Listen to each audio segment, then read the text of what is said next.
Hey everybody, it's Houston here with Donnelly Ford of Ashland, and what we have here today is a 2020 Jeep Cherokee.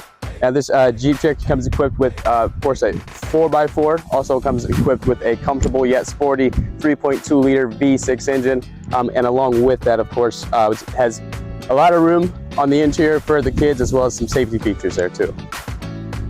Hey guys, again here, I just want to show you my favorite options and features of the car here. So what you're going to have here is your different options as far as your 4-wheel drive high, 4-wheel drive low, and then also for whatever terrain that you are driving in. You have your auto, your snow, sport mode, sand, and also rock.